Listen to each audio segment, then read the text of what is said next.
There are two letters that separate the word victim and victor. It's actually the last two. It's just the last two. And by changing those last two letters, we can change the entire meaning. And when we do that, it allows us to reframe our relationships with people that can have some really toxic traits.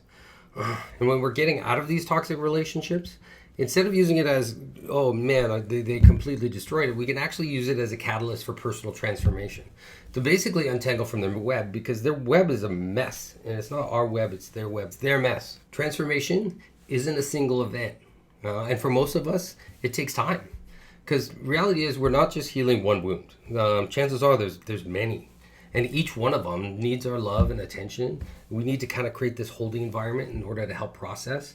It's almost like a cocoon. And actually, that's a really good metaphor. The caterpillar turning into a butterfly, right? Because how does it do it? It's walking around. It's on a leaf one day and it just kind of thinks to itself, says, I got a feeling there's something better out there.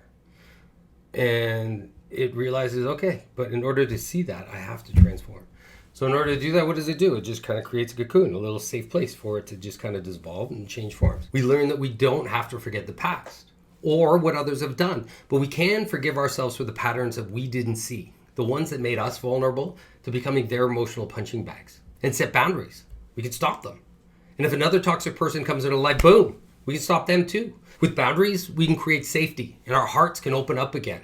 In this cocoon that we can put ourselves in, this emotional cocoon, we can grow wings. We're able to spread our wings, fly above it all and see the world from completely different perspectives, see options we couldn't see from ground level. We learn that our strength doesn't come from falling down, but from getting back up after we have fallen. It's because we were tested and pushed to our limits that we found the strength deep from within to learn from our wounds. And in time, wounds become scars that we don't hide from. Our scars aren't proof that we were weak and vulnerable once. They're reminders of what we can survive and what we can overcome. It's been a while since my last post. I know. But when I started actually working on this post particularly, deep wounds appeared, like wounds within myself. They showed me that there were still parts of myself that still needed my attention. So I gave myself that attention.